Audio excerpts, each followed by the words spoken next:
The latest census of women in leadership reveals that Australian women are going sideways when it comes to running the nation's top companies.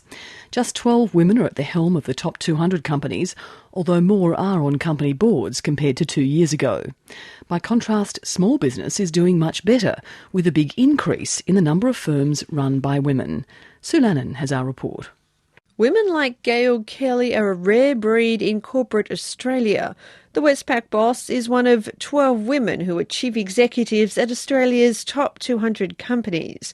That's according to the latest Australian census of women in leadership. There's some good news, and the good news relates to the top 200 boards.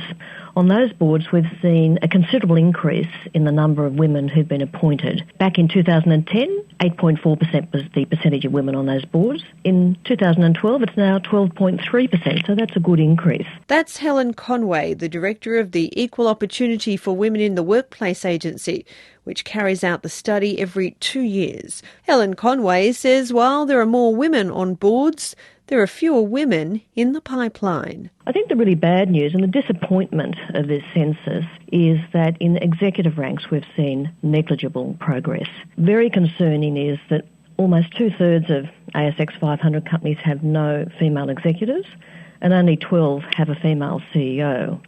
And if you look internationally, Australia has the lowest percentage of female executives compared to countries with similar governance structures.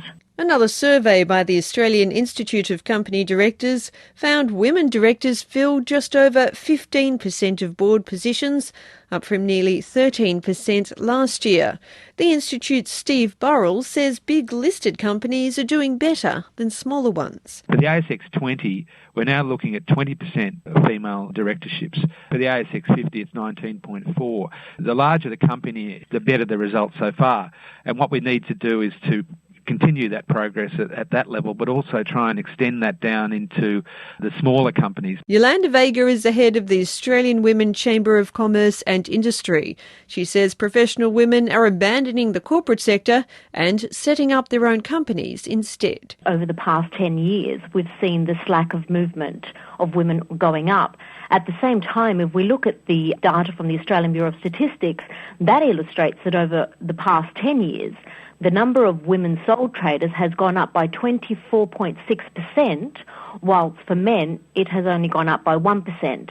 So women are tired of the corporate environment because it doesn't provide flexibility, and they today have the ability to walk out, leave their employer behind and start up their own business. And that's exactly what we're seeing is happening. The Sex Discrimination Commissioner, Elizabeth Broderick, says mandatory quotas may be needed to boost the number of women on boards.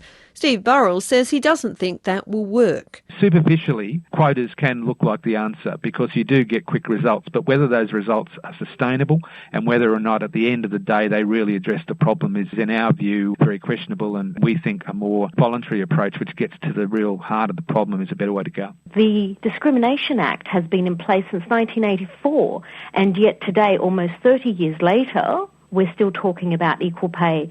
So something is not working. And the reality is if nothing changes, nothing changes. And we're seeing that regardless of how many legislations we see come into place, nothing is changing within the environments that these women are working in. That's Yolanda Vega from the Australian Women's Chamber of Commerce and Industry. That report by Sue Lannon.